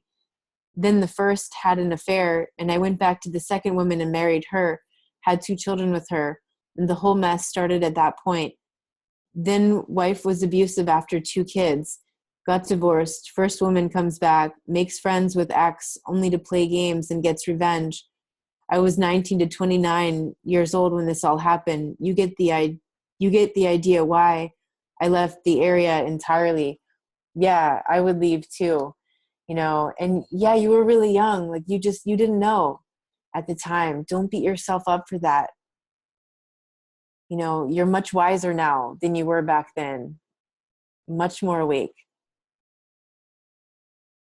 Someone writes, I guess the reason I'm confused about my ex-narc is that everyone tells me he has been miserable without me. I am wondering why he's not on top of the world with a new girlfriend. It could happen. Sometimes they want to pretend like they're on top of the world with a new girl or many girls or a new guy or many guys, right? Or something else is putting them on top of the world. And sometimes they want to play the victim. And they tell people like, they're miserable without you. That's just another way to hook you back in. That sounds more like the borderline type, the one who's the victim, the miserable, playing that card. Be very cautious of that. That's probably just another trick to try to get you back. Because it's just like the hoovering text that you'll get. I miss you. I can't live without you. Life is not the same without you. I miss how things were. It's the same ploy. It's the same way to twist those heartstrings. Someone says, when my narc discarded me, I developed literally a pain in my neck.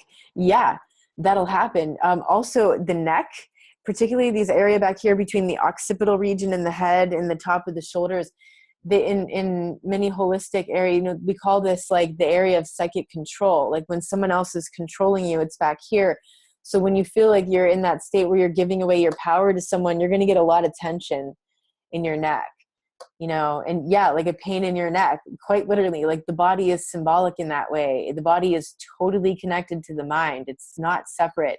So it'll create those symptoms to call your attention to something if you're not paying attention, and it'll get more and more and more blatant. And then, maybe you go to the doctor and the doctor says, here, take this pill, and you take that pill, and that pill suppresses one symptom. And so now it gets pushed down there, and now it's festering, and now it's got to come out somewhere else. And now you have new symptoms. And the doctor's like, here, take this pill. So now you're taking 2 pills. And now the symptoms keep coming out in other ways because you're not dealing with the underlying core, right? So when we deal with the core cause of the illness, then the symptoms don't keep coming out versus just managing the symptoms, right? And so many of us were in that place where we were just managing symptoms for a while. Like I was managing symptoms. I was thinking I was working on all this holistic healing work, and I was doing all this work, but it just wasn't getting better because I was managing all these symptoms, thinking I was managing the core, but I wasn't really, until I found out about narcissistic abuse. And then I found the cause of everything and the codependency patterns and all of that. That's when I started making major steps forward in the healing journey. Someone says, correction. The person from before. I said the first woman had an affair after I took her back. That's not true. After taking her back, I found out she had an affair with her uncle when she abandoned me the first time. I never would have taken her back the third time if she had an affair after taking her back the second time. Okay. Someone with the work situation at the spa, more about my boss. She definitely has it in for me. HR pretty much defended her, and neither her nor HR had empathy about my injury. Her silent treatment reminds me of my narc mom, and I am so thankful to my therapist who is helping me heal my childhood wounds through talk therapy, inner child work, and EMDR. Okay, excellent that you have a therapist who's helping you through this. I'm really sorry about the situation with HR and defending her. And see, that is the typical thing that'll happen. So good job on getting your resume together and checking out what's out there. Maybe to, really just connecting with the network, seeing how can you network with other people that, doing similar jobs that you do in similar positions and similar businesses, and seeing, what comes up, what job positions are opening. But that's great that you have the therapist who's helping you work on that. It's wonderful. Someone writes, my friends do MDMA for clubbing and I always refuse them. I actually do want to do this, but not in a club scene. I don't think that would help. Correct. In fact, it could traumatize you much worse. I am afraid to do this because I never have. Where can I go to find guided MDMA therapy? Google MAPS, Multidisciplinary Association for Psychedelic Studies. MAPS and MDMA therapy. If you Google those things, you're going to get some search results. It's going to take you to their website. They're now moving into phase 3 of the clinical studies that they're doing. By 2021, they are aiming to have it FDA approved as a treatment for PTSD here in the United States. Not prescribed like Zoloft or Prozac, not like that. But just like MDMA, MAPS is doing now with MDMA assisted psychotherapy, where they give the patient the medicine and there's 2 therapists in the room for the next 8 to 10 hours. And the person is having the journey there with the therapist. They spend the night.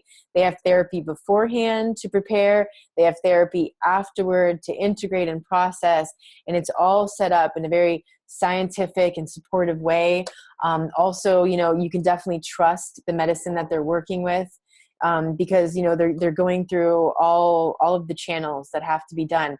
So if you feel called to that and you want to see if you can get involved as a participant in the MAP studies, I would write to them and ask them, are they taking people yet, because they're going to be working with at least 1,000 people. They just trained like 300 therapists to go, and do this work now. Pretty soon they're going to be starting.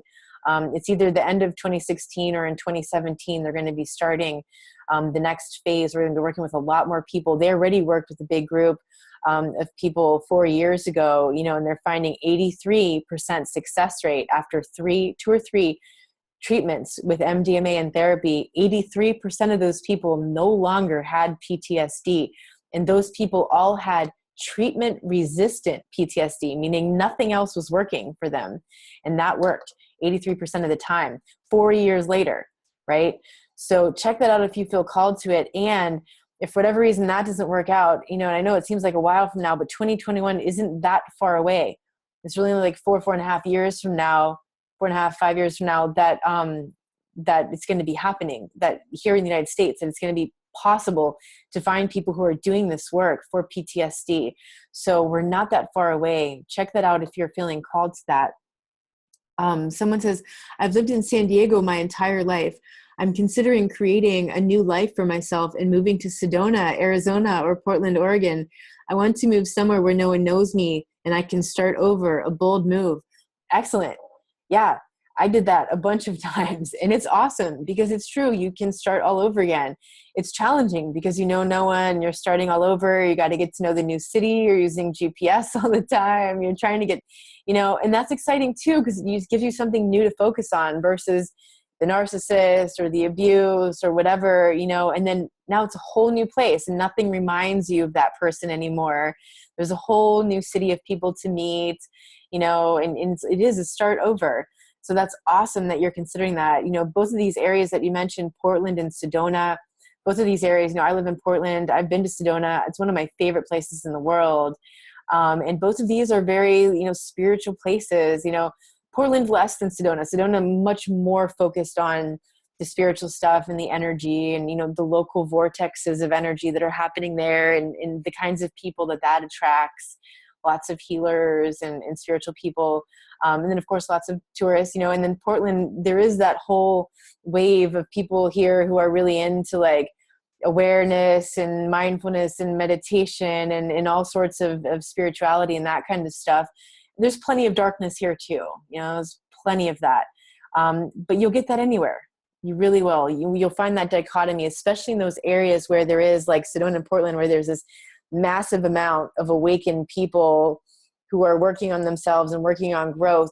There's going to be the flip side of that, a massive amount of darkness, and people living in that and how that interacts. You're going to find that dichotomy pretty much everywhere.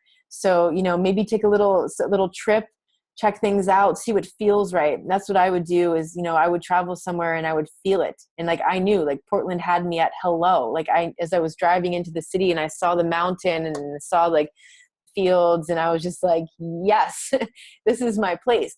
And so when you travel to that place and you find your place, you're going to have that recognition like, yes, this is my place, or this is my next place. And this is where I want to be for a while. So check those out. See what feels good to you. Oh, you're welcome to that other person. Also, how did you decide where you were going in South America for ayahuasca? I've never known how I would even find a place for this where I felt safe. That is the huge thing. And of course, I don't have a place to recommend for you because the first place that I went to drink, that was the guy who invited me back. I had written him later and said, I would really like to learn more about this medicine. Someday I would like to have my own holistic retreat. I'd like to be able to learn from you. Can I volunteer and learn from you? And he said, yeah, not only can you work and volunteer for us, but I want to go back to my home country and I just need to work out the details of the finances. So why don't you come learn from us? And then I'll give you the retreat. You can have it all, no money, no questions asked. You can just have it. It'll be all yours. And I was like, oh my God, this is like the most amazing opportunity. And then I went there. And then within the first month, I found out that his plan for giving me the retreat was winning the lottery. Like he didn't tell me that my chances of actually getting the retreat were more than 1 in a million. He just planned on using me there for however long, and he's still there. They haven't gone anywhere, and he's with a wonderful woman and the whole place felt like her. and her child, which is why the place felt okay.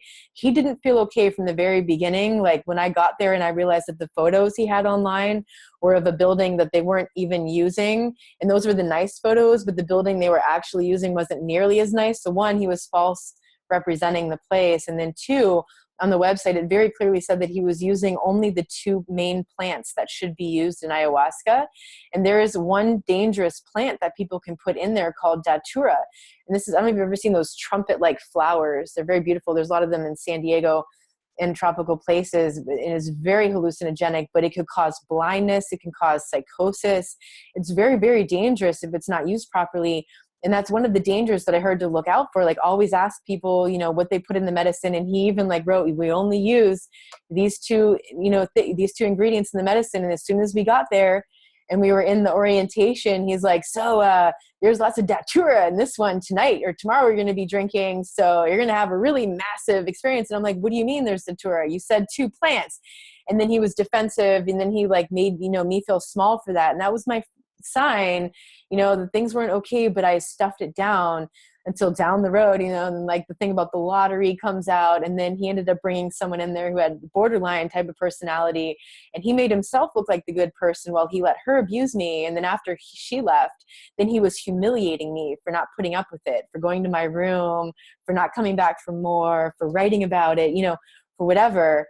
And really dangerous situation. Like he really understands the medicine and stuff, but that's not a safe person to drink with, you know? And then the other place that I ended up starting with a business partner, he was the sociopath who ended up taking over the business. There was a psychopath working with us and he was making the medicine. Again, I didn't realize this, you know, but now that I know, like, I wouldn't recommend either of those places. And I don't want to like say the names out there because that probably wouldn't be polite, even though it's true. But if you are looking at places, you know, I would recommend yes or no. I could tell you that much. But I would look online and read the reviews. Like if you look up, there's a site, I forget what it's called, like Aya Travel or something like that. If you look up ayahuasca retreats, you'll end up getting these search results. And there's websites that have like all people's reviews.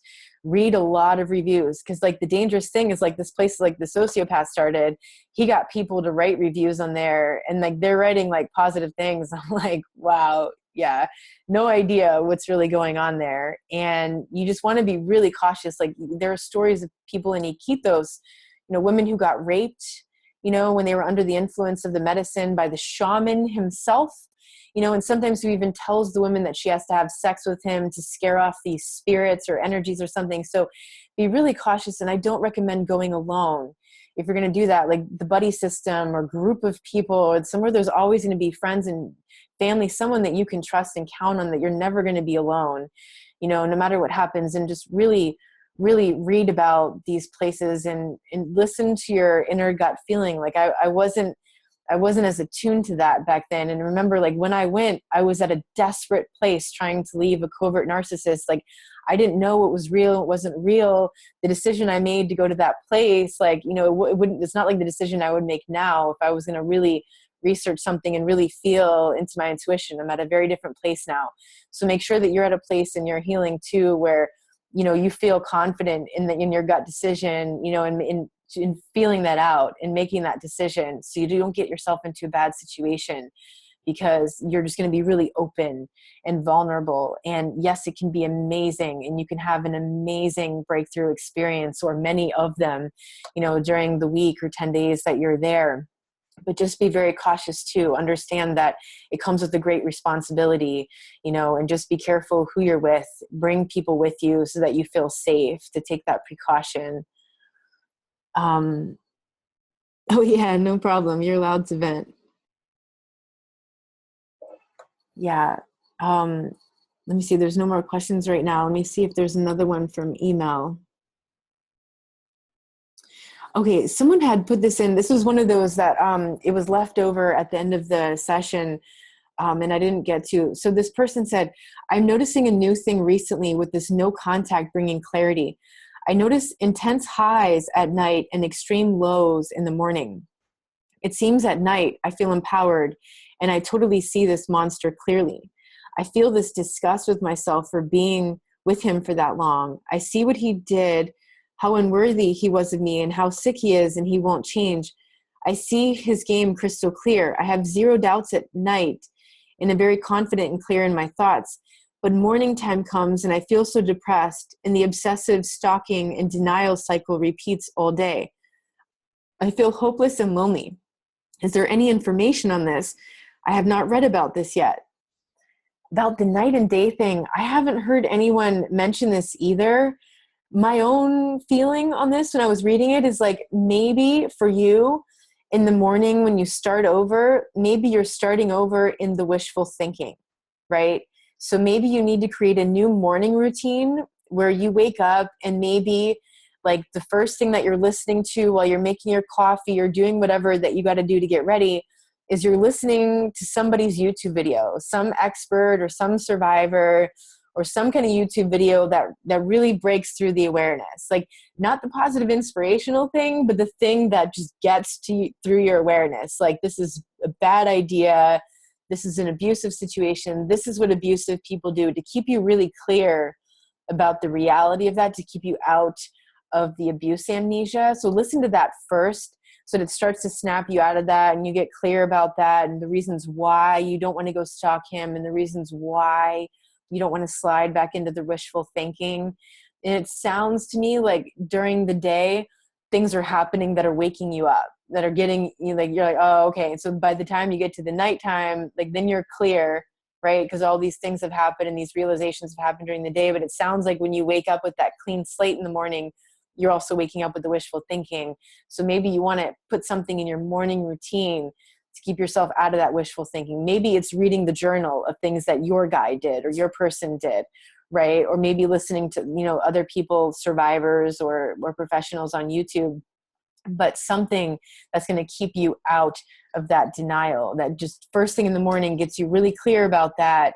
So you remember you want to focus on something else instead of him. You don't want to waste your time stalking his Facebook page or Instagram, account or whatever. You want to focus on you. And then also create your whole morning routine like that. Maybe that's the first thing you do, but then doing things in the morning that's going to pump you up for the day and get you focused and targeted on what you want to manifest. That's going to keep you away from all that nonsense, with wasting time checking out what he's doing or thinking about what he's doing or investigating what he's doing. It gives you something to focus on and to feel good about so that you're not going in that direction. Someone says, I experienced a computer business website that said things like, we created software for such and such, and the software wasn't ever really done and it failed. Okay, so they're doing the same misrepresentation of what it is and stuff. Someone says here, I've let go of so many toxic people here in San Diego. I just feel that a move would be the best for me. Just want to make sure that I'm looking to move with the right intentions for myself and not reacting to my CPTSD. Right. So, sounds like you're working with someone awesome down there, a professional. So you're working on the CPTSD, you're getting yourself healthy, you're starting to dream about future possibilities. And maybe you're just recognizing that you're done in San Diego. Maybe it's not just about leaving behind those toxic people and all those memories. Maybe it's also about creating something beautiful and new, your next phase, your next stream, your next direction. So as long as you're moving towards something and not running away from something, then you're in a healthy space. When you're moving toward your future, you're being magnetized and moving toward your purpose. That's very different than when you're getting sucked into the gravity of the past, or you're just desperately jumping around to escape it versus dealing with what's inside. It sounds like you're taking responsibility for what's inside. You're dealing with that. You're working on that. And now you're dreaming about the future. And that's awesome. That means you're moving into that thriving stage, where now you're not just managing things. You're not just working on the healing, the past and all that, but now you're actually creating your future, creating your new purpose. Someone says, thank you for your advice. You're so helpful. Even though I understand my ex-narc has a personality disorder, I tried so hard to understand him and make him feel lovable, because he told me that he has so many issues from his childhood abuse that no one would ever love him. I tried to be the exception, to show him unconditional love. I told myself that I wouldn't give up on him, but I recently got to the point where I couldn't take the abuse anymore. I never loved another man as much as I loved him, but he never saw it. I went from loving him to almost hating him because he abused me emotionally, sexually, financially, and psychologically. I never experienced such a wide range of emotions. I feel like a changed person now. I don't recognize myself. I've become bitter at how much time and money and energy I wasted on him. I feel duped and want to move on and heal, but not sure how. Okay. So yeah, so you got sucked in a similar way that most of the codependents who had that caretaking, fix the bird with the broken wing thing got hooked in. You know, the person tells you you're special. You're the only one who's loved me unconditionally. You're special. You're the only one who can make me feel blah, blah, blah, right? So it sounds good, and that's the hook. That's what tricks you into it. And so many people say that. You're not alone. Like, a lot of people got tricked into it in exactly that way. And then you feel like you have to prove yourself to them because all the past people did that. So you don't want to be like them. And in a way, that's part of the triangulation. They're like, oh, the past people always did this. They always left. They always cheated. They always did blah, blah, blah. And then you feel like you want to prove yourself to show him that you're different and you're not like that. But like you said, you know, he didn't acknowledge that love. Like he didn't return that love, you know, because he's incapable of that. He's not going to be able to see that. It could be that all those other women loved him too, but same situation. He couldn't accept that love. He couldn't receive that love. Yeah. And I'm sorry. I know it's really painful, you know, especially when you feel like you love that person more than anyone else, you know, but he didn't see your love, and he's never going to see your love. It's not like one day now he's just going to wake up. He's probably just going to keep repeating that same pattern with women who feel like it's their responsibility to help and fix and heal him, and feeling like they're the special savior one who's going to be the one. They're going to be the exception. We all want to think we're the exception, right? Oh yeah, I know this is the exception to the rule, but it's probably not it, you know? And so now you're working on yourself. Now you're healing yourself. You're showing up here. That's awesome. You know, you're meeting with other people, you're hearing other people's stories, you're asking for help. You know, hopefully you've been to my website and you got that free training that I give away, that fundamentals. You know, once you log into the website, you get that free fundamentals training. It's a 3-part video series. You can also download the MP3 audios. You can also download and print out the PDF worksheets. It's like the Cliff Notes, and it'll help you. There's also a place you can write notes down and do the exercises, you know. And then for $10, you can also invest in the 12-week Sana series. That's 12 weeks. That's 3 months of structure. Every week is a different topic on the holistic healing journey. You know, it's like the first one starts with the foundation of it, you know, the trust, and the truth and the safety and creating that. And the next week goes into the legacy of abuse and that sort of thing. Is like every week it goes into something different, and it gives you like another topic, more insights, more ideas, books to look up, websites to look up, ideas to go Google and find out more about, practices that you can do, exercises you can do, meditations that you can do. You know, also, if you find like a local therapist who really understands at least the PTSD, CPTSD part, maybe they don't entirely get the narcissistic abuse, but at least they get the PTSD thing. They can help you with that aspect, you know, the flashbacks and the hypervigilance, you know, the obsession, that kind of stuff. Hopefully they can work with you on those issues, you know, maybe using EMDR. Some people find that to be really helpful. Maybe they use another form of therapy. You know, maybe you're drawn to some other holistic therapies like acupuncture. Acupuncture can be amazing for moving emotions out of the body, getting things unstuck. It can help you with physical issues that you got too. You know, if you developed any of those psychosomatic things, digestion issues, autoimmune issues, inflammation, you know, any number of things. And it can help you open like emotionally and spiritually as well. You know, you can get involved maybe in some kind of new like martial arts thing. You know, if you feel disempowered, maybe you want to get involved in like martial arts training or self-defense training, something like that, where you just feel really solid and strong in your body, and you feel safe in your body, and you feel like you're getting this awesome physical exercise, you know, and you're shifting old belief systems you had about yourself. Maybe you like art. You want to get involved in some kind of art, maybe art therapy, or maybe just some kind of art you love. Maybe you always wanted to take like a pottery class. so go take that class, go sign up. Maybe you always wanted to learn tango, so go take a tango class, go get involved in the community there. Maybe you just want to like let your hair down and go dance disco or something, like whatever, but find things that start to bring that joy, into your life, that will pull you out of the pain as well. And get online and check out all the free resources that people have. There's so many people on YouTube now and other websites, survivors and professionals, books too, like Psychopath Free by Jackson Mackenzie, The Human Magnet Syndrome by Ross Rosenberg, In Sheep's Clothing, Dr. George Simon. There's so many wonderful books out there. There's books, focusing on different aspects too, like if you grew up with a narcissistic mother. There's a book called like, Will I Ever Be Good Enough? Something about daughters raised by narcissistic mothers. There's a book about toxic parents. There's a book about, emotional blackmail. There's so much out there. The more you educate yourself and then take action, right? Because education is the first step. Education helps you develop the awareness of the problem outside and the problem inside, because it's not just the problem outside. It's not just the narcissist and his or her problems. It's also what in you is attracting that, what in you is the hook or the perfect yin yang for that, right? That's what you want to heal, but that's the first stage, is getting information. The second stage is taking action on it, taking new action, doing new things. And that's when your life starts to change. Someone says exercise is really good for the highs and lows.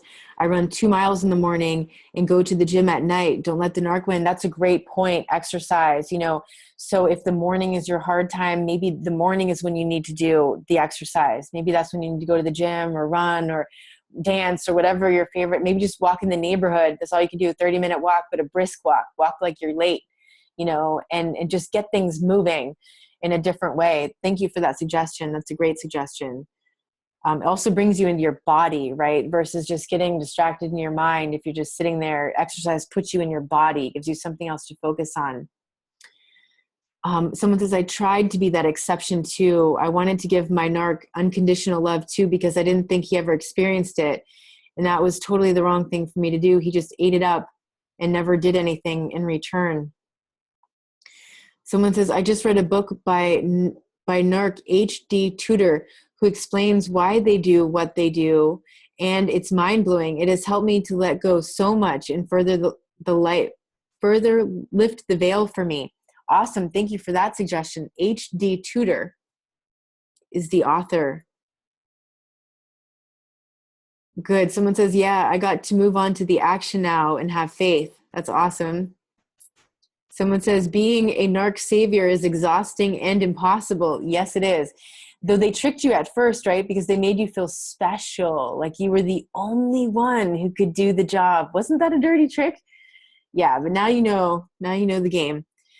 Guided meditation works too. I have a guided meditation that I listen to when I'm mind exhausted but can't sleep. It works every time. Awesome.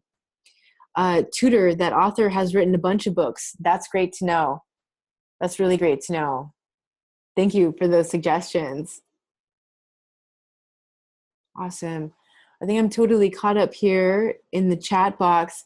So it is about 8 p.m. here. I'm going to go ahead and wrap it up. Thank you all so much for coming and sharing your questions and experiences, and for being there for each other, and for prioritizing your healing. And to all of those who are listening later, I'm sending you all a big hug. What is the name of the tape? What tape? The tape they listen to at night. Oh, they want to know about the guided meditation, right? Can you type that in there? YouTube night meditation. Okay, so go on YouTube and look up night meditation. She doesn't remember for sure. Awesome. Okay, thank you guys so much. I'm sending you all a big hug.